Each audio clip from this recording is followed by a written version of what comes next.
Welcome to the line change. In this particular video, we are going to be discussing a article and going over it, and it pertains to Rick Tocchet and his potential future with the Vancouver Canucks. Now, this article did come out yesterday morning, so I'm about 24 hours late on it, or just under 24 hours late on it.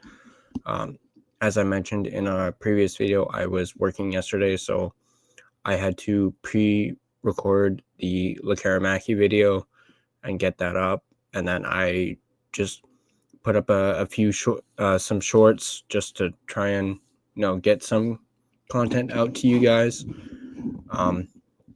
So I literally heard about this yesterday morning, and then obviously did not have time to record a video on it and talk about it. So we're doing that right now. So let's go ahead and dive right into it. Guys, this is pretty interesting and could very well, as you can see in the title of this video, the firing of John Tortorella could very well impact Rick Tocchet's future with the Vancouver Canucks. You can't help but wonder. I know a lot of people are kind of writing this off, saying he's not going to the Flyers. He's not going to just up and leave and accept the job with the Flyers, but it's still something to talk about. So let's dive right into it. Starting off with the headline, this article is coming to us from Canucks Army. As always, I will leave a link to the article in the description down below. But yeah, this is the headline: Flyers fire Tortorella. What does it mean for Tocchet and the Canucks? So let's dive right into it. As it says here, on Thursday morning, the Philadelphia Flyers released a statement that the organization has relieved head coach John Tortorella of his duties and appointed Brad Shaw as interim head coach. The former Flyers coach was painful to a fault after Tuesday's 7-2 loss to the Toronto Maple Leafs. And this goes on to quote John Torts. When you're in this type of situation and you're losing all the time and there's nothing at the end of the tunnel for you, there's certainly going to be some frustration, but this falls on me. I'm not really interested in learning how to coach in this type of season where we're at right now, but I have to do a better job. So this falls on me, getting the team prepared to play the proper way. So let's talk about this quote real quick before we continue on with the article. This particular quote, and him in particular saying, I'm not really interested in learning how to coach in this type of season, is what got him fired. So I'm not sure what Tortorella was thinking when he said this. I mean, for all we know, it's not been confirmed or anything, but for all we know, he could have been wanting to get fired because he just didn't want to coach this team anymore. I mean, Flyers have been absolutely freaking dreadful this season. They, for lack of a better term, they absolutely suck. But yeah, this is, you never know. He may have wanted a way out, and he figured he'd, use his, gift of gab that he's known for, and said this, perhaps knowing that he was going to get, the boot. But that quote in particular is obviously very interesting in the fact, and I believe it's been even confirmed that exact quote is what changed everything for Torts and the Flyers. They were not planning on firing him until he said that quote. So let's continue on with the article as it goes on to say here. And just 2 days after this quote, the Flyers decided to part ways with their 3-year head coach with 1 year remaining on his contract. Fans will certainly recognize the Tortorella name, not only for his blunt sound bites to the media, but also for his one season spent as Canucks head coach in 2013-2014. Yeah, don't remind me that he coached the Canucks for one season. I absolutely hated that. Under Tortorella, the Canucks missed the playoffs in his lone year as bench boss with a record of 36, 35, and 11. Most will remember him for the infamous game against the Calgary Flames when all 5 skaters fought off the faceoff and Tortorella wanted to get involved with Bob Hartley at the intermission. I'll admit, I remember that game and that particular incident. Probably the only time I've actually liked Torts is when he went after Bob Hartley, because in my personal opinion, I thought Hartley was a bit of a weasel. So I was kind of hoping Tortorella would, get his hands on him. But I digress.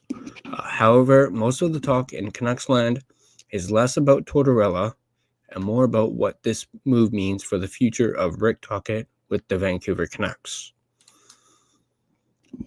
There really hasn't been much talk about an extension in Vancouver. When asked about it, Tocchet just says he's too focused on the playoff push, that he'd worry about his extension later.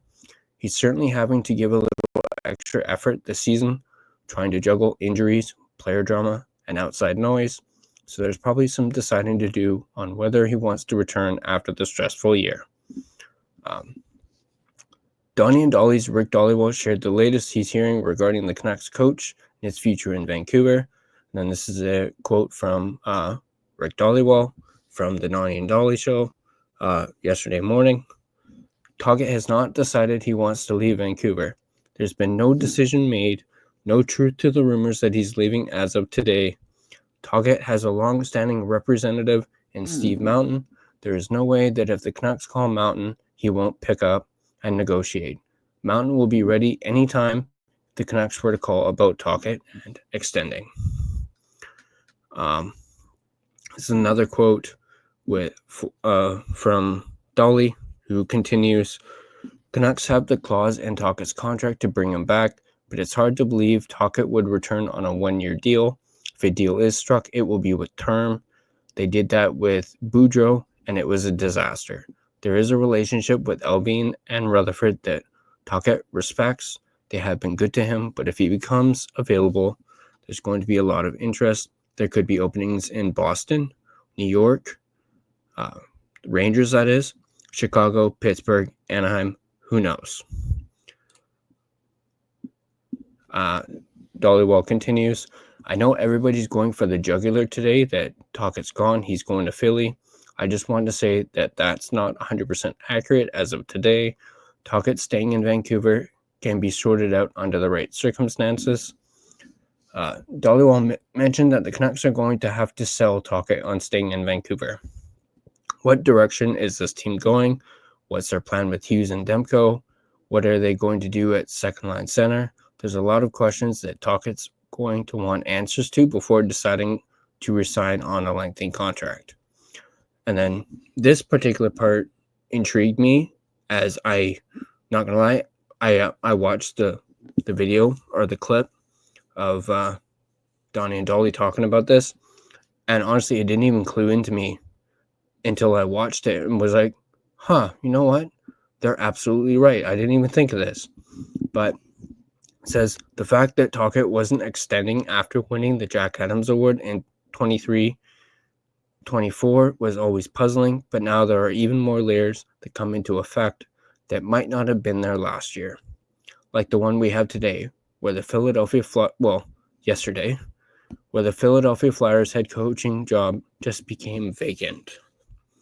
But yeah, let's kind of process that a little bit.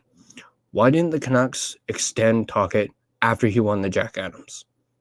What prevented them from, going to Tocchet and being like, hey, let's talk about an extension. You just won the Jack Adams Award for Best Coach of the Year. We're going to give you a reward and extend you long term. Why didn't they do it then? Honestly. And that way you wouldn't have to be worrying about, something like this if they had done that back then.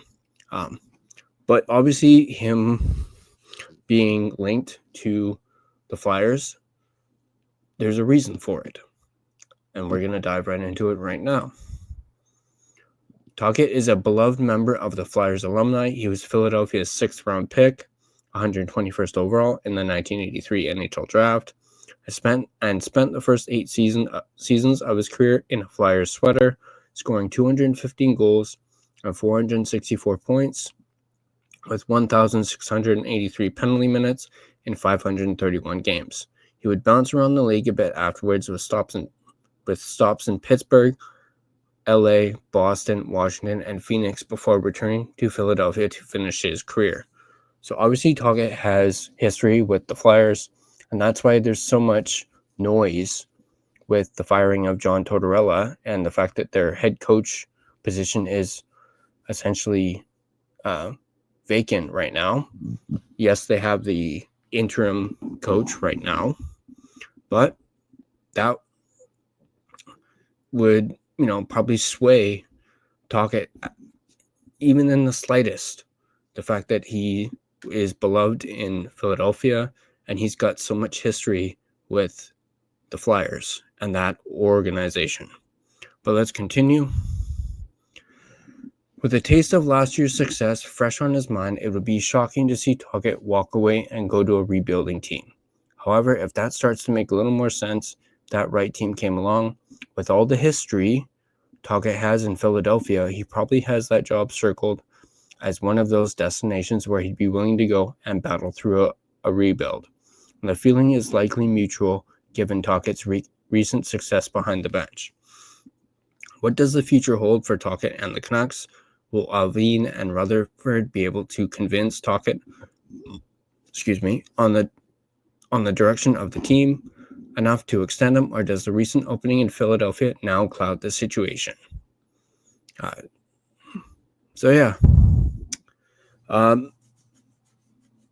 Of course, let me know in the comment section down below what you guys think of this, possibility that Rick Tocchet may not be the coach next year. He may be swayed to go over and fill in that vacant spot left by the firing of John Tortorella. Let me know in the comment section down below what you guys think of this article and even the possibilities. If the Canucks were to extend Tocchet, what kind of contract would you like to see him sign? Like years-wise, would you like to see him sign a 3-year deal or maybe even a longer? I don't know. I'm not too familiar with coach contracts. If they can go upwards to 5 years, I don't know. But in my personal opinion, and this is just my opinion, I think Rick Tocchet should re-sign with Vancouver. As I'll admit, I believe I mentioned this in a previous video, that I wasn't convinced on Tocchet when he first got here. I was just like, who's this bald guy, coming in? But that's only because I absolutely loved Boudreau. I loved his personality. I loved everything about him. And I still to this day do not like how Allvin and Rutherford handled that whole Boudreau thing. I thought it was in poor taste, and it just rubs me the wrong way that they did that to Boudreau, who did not deserve that whatsoever. He deserved way better than that. And I admitted on a previous video that that last game that Boudreau had, and seeing his genuine reaction to the crowd, cheering for him, chanting "Bruce, there it is," and just seeing him get emotional made me get emotional watching it. So but again, let me know in the comment section down below what you guys think of this. Of course, coming later tonight, we have our live game game recap tonight at 7:30. We'll be streaming on YouTube, Instagram, and X once again. Looking forward to seeing you all in the live stream. Hopefully the Canucks can come away with another big win and make it 3 straight, as they, every game matters. Every game is a playoff game. And I also want to do a little bit of a plug for this. But for those of you that don't know, there is going to be a Canucks watch party on April 10th, which is a Thursday, for the Canucks versus Colorado game.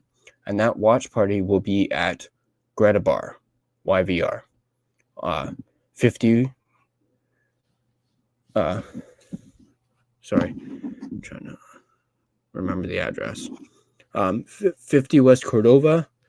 Come on down. You do have to get tickets. So here, I have it up on the screen here. It's presented by Fountain Tire. Tickets are $10. Or you can go with the VIP, which is $40, which gets you a Greta burger, a beverage, and a game card. Doors open at 5, puck drop at 6, and it is, of course, sponsored by Rink Wide, Vancouver, Canucks Army, and Sekeres and Price. Sekeres and Price will be there, both of them, hopefully. If not both of them, at least Matt Sekeres will be there. You could get the chance to meet Jeff Patterson, as he could very well be there. He probably will be there briefly, as he does have Rink Wide to do later on. The MC for that evening will be Quads, that I've spoken about on this channel. He'll be the MC. And as I mentioned, I will be there myself.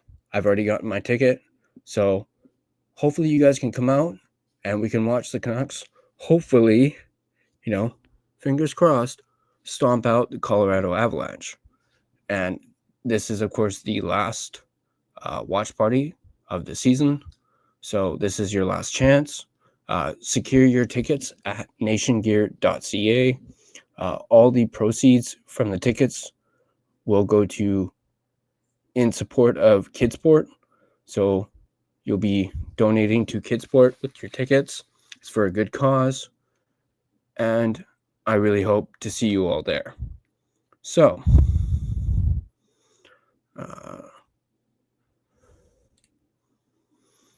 that's going to do it for this video. If you like this video, go ahead and hit that like button. Share it with your friends. And if you're not subscribed to The Line Change, go ahead and subscribe. Also, join our Discord.